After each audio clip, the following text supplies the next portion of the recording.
2TC is an achievement in Bloons Tower Defense 6 where you need to complete a chimps game with only 2 towers. Today we're going to be doing this with the Dragon's Breath and the Flying Behemoth in the Sky. I tried doing this with just base Wizard, so sticking with a 022, but the first Moab made me want to kill myself and I don't fancy Ace Microing to get the absolute max out of my beloved never miss targeting plane. This seems like a very good spot. Every time a red balloon comes along here, they get instantly vanquished, rather than, although this one seems to be a little bit of an issue right here. Can we pop that one? Thank you very much. Stick to the blue balloons and then, well, deal with the rest after that. Oh yeah, there's yellow balloons as well. Isn't that fun? Wall of Fire is here, which means a lot of our issues early game are gonna be resolved. Monkey Sense is next, because Monkey needs sense to detect and pop camo balloons. Someone could give me a PhD thesis on how to ace micro perfectly, and I'll still be like, this is not worth my time, because of the stupidity required in order to pull it off, or the nerdiness to pull it off. Like, I appreciate the fact that it is possible to perfectly micro the ace when it comes to its different means of placing it and which way it goes, which way it orientates, but honestly that just seems like a lot of no fun to me, like having to play a game a certain way or anything like that. Now, I mean, it's an ultra specific certain way of knowing when to press tab and then when to press tab again and then when to press tab again. Like, that to me is just not fun. And sometimes in a scenario, I don't have a huge amount of fun because of what is required in order to beat it. Although that, for me, that was just stupid of me, because I should have had it on a different configuration, like center path. Like, all the power to those that love ace microing, but it's just not something that I particularly enjoy. Like, a certain amount of microing I kind of like, but when it comes to always pressing tab or pressing tab at certain times, it's just not fun for me, honestly. But I get why people love doing it, but I also get that it is the only means of being able to get for a particular 2TC scenario. Dealing with around 30 leads, very successful. We're going to get never miss targeting now, so that our threat with bubbles in the future are going to be non-existent. But then after that, we're going to get Dragon's Breath, so that we're going to have a much easier time against the early stage Moabs. Despite what I said about ace microing, the discovery of it is probably incredibly impressive to behold. Like, being able to change the way in which it flies and knowing where is best to have it at a certain given point in time, that's really fascinating. And that's something I'd rather watch than try and actually do myself. Like, watching it is very different than trying to perform it yourself, because you're the one who is the performer of the art, rather than the beholder of the art from a outside perspective. So there's that going for it. Round 39 comes to a close, and hopefully this time for me, round 40 is going to be much more successful. Like, that is really successful. Like, the Moab for me, when it was just base wizard, was popping all the way down here. And I don't fancy the never miss targeting being able to handle with all of the ceramics at this point of the map. We're about halfway towards getting the Spectra, which will make our time here a lot easier. Yeah, the camo regrow purple stood no chance there. Because of the fact we have never missed targeting, it will mean that the camo purples will have nowhere to hide from our darts. If it was just the center path option, then obviously we'd have to rely on a bit of RNG for the darts to try and pop the purple, so that then the Dragon's Breath will be able to handle the rest. Spectra up and running! Now then, about our microing, I think it would be in our best interest to have it over here so that we can fully manipulate this straight line here, so that the Spectra is able to pop as many balloons as possible. Hopefully. But then we've also got this little straight line here to manipulate. But the center path and where you have it on the map, I feel is going to be pivotal towards our success here. and then being able to get the Flying Fortress, because as we've seen with my 23 megapots video on the Flying Fortress, where you have the center path is going to be very key when it comes to your success. But then again, I don't think I'll probably show the center path part, but no, wait, it was my 4TC video where I did the Flying Fortress, Anti-Balloon, T-Rex and Geraldo. That was very pivotal when it comes to popping the fortified band around 140. Missed the first part of that entire part of this video. First BFB of the entire video, and it will go down. Lovely. Round 63 is going very well. They don't stand a chance against the combined might of the Dragon's Breath and the Spectral. Yes, I said it like that. Don't judge me, okay? Although you will, because I know you lot. Just kidding, I love you lot. Hope you're all having a lovely day where you are. Right now, I'm not seeing many balloons on the field here. They all seem to be instantaneously targeted and killed by our plane here, which is honestly very nice at the moment. But we definitely need the Flying Fortress if we're going to be able to have any chance against the DDTs, or perhaps the Dragon's Breath will have some coverage of the DDTs until we can get the 91k needed from the Flying Fortress. Although this is close to 92k, then 91. If you're enjoying the video so far, then please be sure to give the video a like, leave a nice comment, and subscribe so that you do not miss out on any videos similar to this in the future. When update 41 rolls around, hopefully when the submarine Paragon is released, I'm going to be doing a lovely video, like I do every time a new Paragon releases, of trying to get every single Paragon to level 100 degrees solo. So you don't want to miss out on that if you love Paragons. So another reason to subscribe to the channel. January for content creators is honestly quite a dull time of the year. It's kind of when ad revenue is at its lowest point. Like, you can get all of the views that you can, but for some odd reason, when it comes to like ad revenue or anything like that, which is one of the least driving things for me to produce videos, but it's a nice cherry on top, like being able to have some kind of revenue out of the stuff that you love doing, just like with any other job that you do.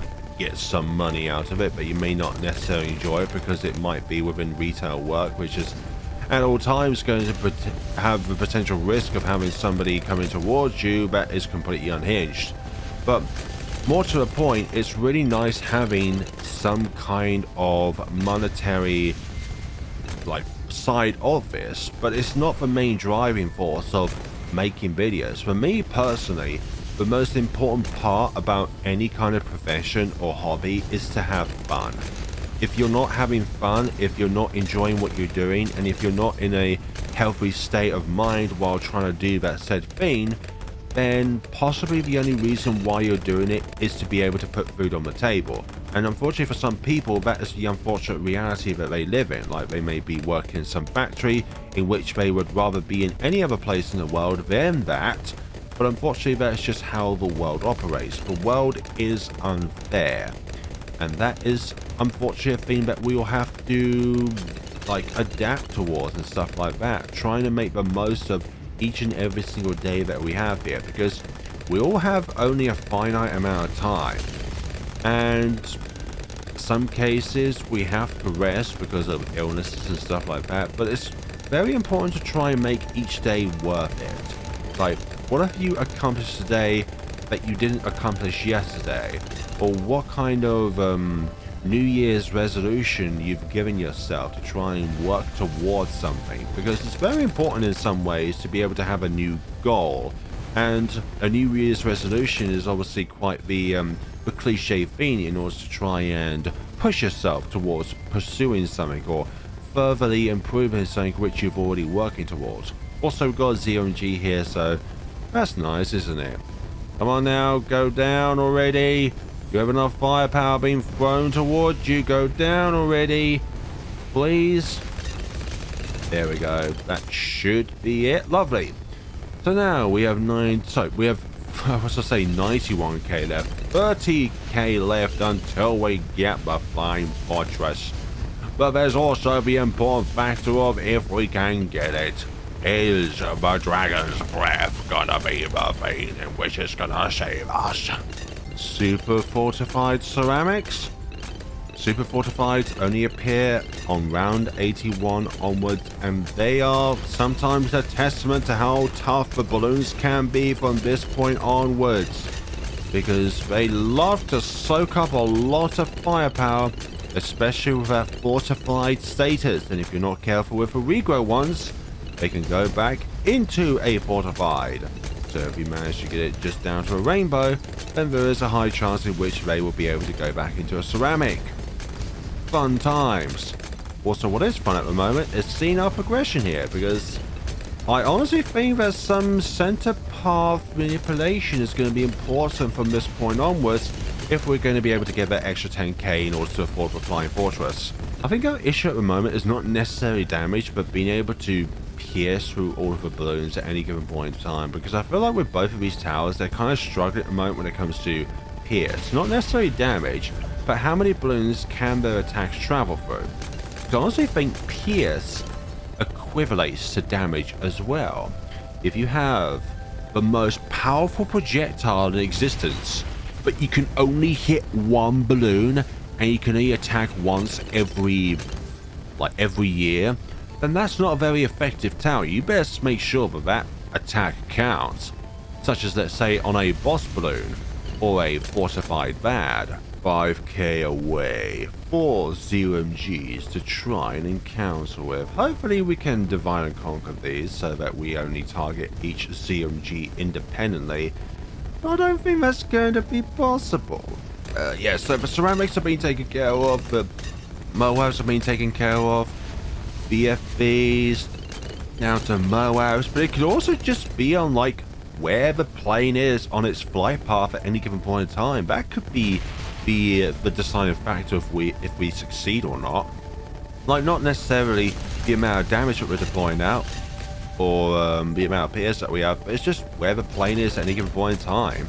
Like, one round the plane could be somewhere and it will fail, but then on the exact same flight path, but because the plane is in a different position, that could be the factor.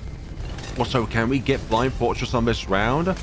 Or if not this round, then definitely round 89. If we just had Face Wizards, we'll be able to have it by now.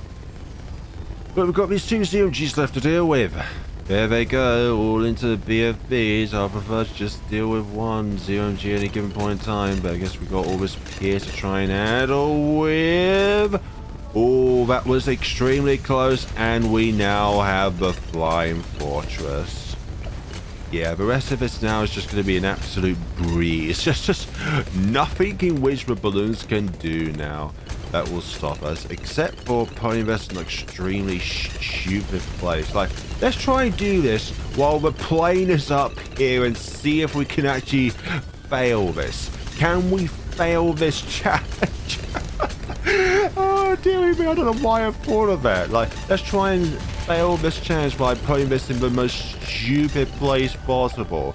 It's like when a tower is so powerful, so we should just try and make it so that we are at the stupidest angle. But because of the fact that the Flying Fortress always targets first, last, and I believe the third one is close, then these balloons have got absolutely no chance. Like, what can they do against us? Like, nothing. That's what it is. They cannot do nothing. Okay, reverse. That's not gonna really help much for our chances of failure here. Like, once we, like, yes, with respect, we can easily make it fail, but with a Flying Fortress, that's just not gonna be a thing. Put it down at the bottom rightmost corner here. Oh yes, the factor of failure comes with not being able to see the balloon, but just have its projectiles. I wonder what the Flying Fortress sees when it's outside of the screen. Obviously we can't see what it sees, like an extension to what this is showing, but we're never shown what is beyond the borders of a map. There's an idea for a fan creation there. What is beyond the borders of a map? Round 99, fortified So yeah, fortified DET's going down. Now it's just this round, and there goes the bad, and now the CMGs. Yeah, that was really easy once you get the Flying Fortress. Like any scenario, when you get the Flying Fortress, becomes an instantaneous cakewalk into like the 130s. Thank you so much for watching, everybody. This has been the Dragon's Breath and Flying Fortress 2-Tower Chimps. I would honestly rather do anything else and try a base wizard with this because of round 40 and possibly some of the 50s as well with the Moas, because I don't like Ace Microing. It sucks. But thank you all so much for watching, and take care of yourselves, everybody.